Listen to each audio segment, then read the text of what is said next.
Welcome back. Today we're doing another whiteboard episode and we're going to talk about line lock, how it works and how to use it. Let's watch the show intro. I'll see you in about 30 seconds.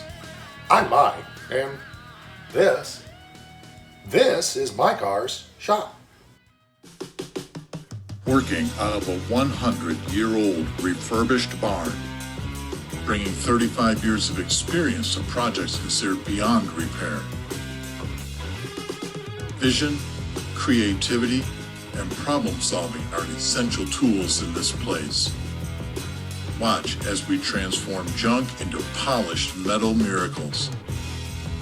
This is my car's shop.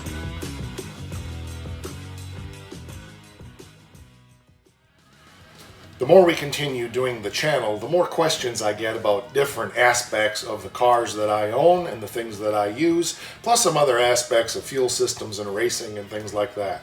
And I certainly have said many times, and I will continue to say, I am not the brightest bulb in the string, but I do know a few things and I want to share with you what I know. It's not that I'm so smart, it's just usually I'm too stupid to know that I shouldn't be able to do something, so I just go ahead and do it. So make sure you keep that in mind. My goal here when I'm doing these whiteboard episodes is just simply to expose you to things. My goal here is just simply to expose you to things that maybe you hadn't thought of. And another thing that I've noticed online is there are a lot of people that are really into these cars, but they're very lacking in knowledge, and unfortunately there's not a lot of people sharing that knowledge. Rather, they're just telling people what to do, what part to replace, and not teaching people how to think. That's one thing that I drive myself nuts with, is stop giving answers. Teach people how to find their own answers. So I'm going to share a little bit of how a line lock works, or some of you may call it roll control, and we'll see what kind of questions that raises for you. So again, it can be known by a couple of different names or nimes, depending on what part of the country you live in. Wow. Line lock or roll control. So first of all, let's talk about how it works, and then we'll talk about ways you use it. So a line lock is simply nothing more than a solenoid that is electrically controlled by a button, usually on your shift knob. And you press that button and it engages this solenoid and causes it to close.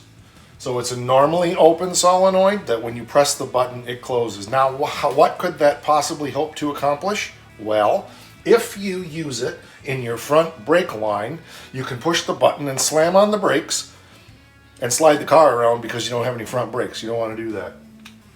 What you do is you press your brake pedal down hard, push the button, release the brake pedal, and your front brakes are now full of pressure and they are held on. So your back brake, your back wheels back here, when you press the pedal, these brakes were on, the front brakes came on, you press the button, release the pedal, and it releases the line pressure in the back brakes from the master cylinder. So there's no pressure here when the line lock is applied, but there's all kinds of pressure here. What's that doing? It's holding the front brakes so that you can do your burnout. So slam on the brake pedal, push down the button, let go of the brake pedal, mash your gas pedal, back tires start spinning, hopefully, if you have enough horsepower to be able to do that. Do your water burnout, release and the car rolls forward. So when you release the button, it's releasing all of this pressure back to zero. The front brakes release and the car then moves forward. I know that's fast and dirty, but that's how simple it is. That's simply how a line lock works. I have one in the 68 GTS. When I'm doing burnouts, I use it sometimes, not all the time. Sometimes I will apply it partially just to hold the car back a little bit if I want to do a long burnout. But at the track, you get yourself in the water, you smack your brake pedal down, you push your button down, you release your brake pedal, and then you can do your water burnout. When you feel that you've got things spinning hard enough, first or second gear, pop the button and you roll out of the water and continue your burnout up to the line. So it's really simple how it works. It's just simply a solenoid that's electrically controlled with a button usually on the shifter, but wherever's convenient for you, to be able to hold the front brakes on so that you can do your water burnout at the track to get your tires good and heated up before we pull up to the line so that they're sticky and they will hook good. So I already kind of gave away its purpose, which is to hold the car stationary while you do a burnout. Could you use it at the starting line of the track? Yeah, you could. I would prefer not to. I would prefer to hold the brake so that when I'm starting to load up the torque converter and load up the drivetrain for my launch, the back tires aren't trying to spin on me, that I'm just simply got all four wheels planted firmly, release the brake pedal, and go.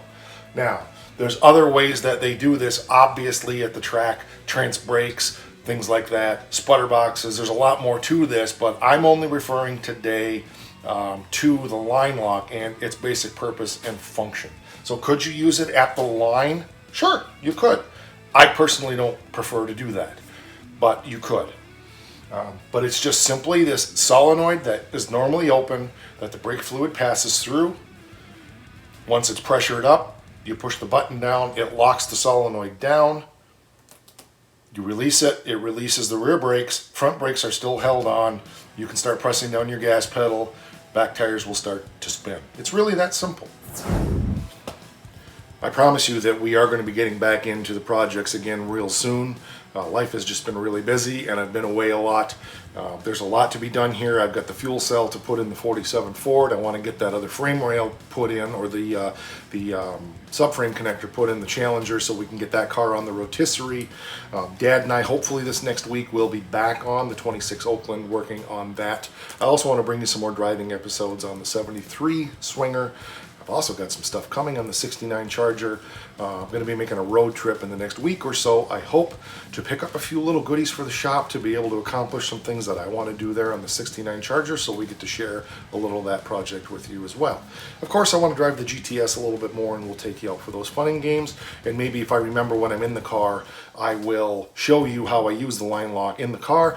But I do have a little video here that I'm going to show you, and I'll do some voiceover as I'm showing this to you. This is an instance in which I am using the line lock. Alright, so you can see here that I'm doing just a bit of a dry hop to see how sticky the road is. Then I stop, brakes are on, button is pushed, brakes release, and the burnout starts. Holding the line lock at this point, going through the first and second gear, downshifting, release the button, and into first gear, and gone. And that's pretty much how I use the line lock in this instance. Okay, slowing it down now. Doing a dry hop and just seeing how good the road is. Brakes are on, pushing the brakes hard, pushing the line lock button. Right here, the brake lights go out, which means I release the brake pedal and I start the burnout. I'm still holding the line lock button, spinning the car up, shifting into second gear, and then soon I'll release the button as I downshift into first gear and I take off down the road on this burnout. Wanted to make a note that this was when my son was a senior in high school. He's actually running the camera here, and two of his high school buddies are in the back seat of this car while I'm doing this burnout. There's a lot more coming, as I said. We're going to be getting back on some of these other projects here real soon. I'm a little bit hobbled up right now, so I'm just trying to take it easy so that for the long run, I'm able to give you the content that you want. I appreciate you being here on the channel more than you'll ever know. It's fun to see the channel growing every day. We are really starting to gain momentum here, so keep up the good work, keep telling your friends, keep sending invites to the channel, share things that you like about the channel. Drop some comments down there, I appreciate that. Also, drop some questions down there. What other technical things would you like me to share with you about my limited knowledge of X, Y, or Z? Drop the comments and the questions down there. I sure would appreciate that. Also, be sure to check out the rest of the channel. We are quickly approaching 190 plus episodes now on the channel. Blows my mind how many episodes are here, so there is literally days and days of content for you if you haven't seen what's on the rest of the channel. We really go deep in fabricating, building things, just really try to go and take things one step at a time, good and slow. Paint, body work, engine work, whatever it is, we try to share the nitty-gritty dirt band with, the nitty-gritty details with you. It's not always present. It's not always pleasant. Sometimes it's about as practical as holy toilet paper, but we still slog through it and bring that, well, never mind. We get it for you. All right, that's going to do it for this episode. If you haven't subscribed to the channel, please do hit the bell so you receive those notifications. We're on Instagram and Facebook /mycarshop. And you know what we say around here. If you're new, make sure you remember this. Rock!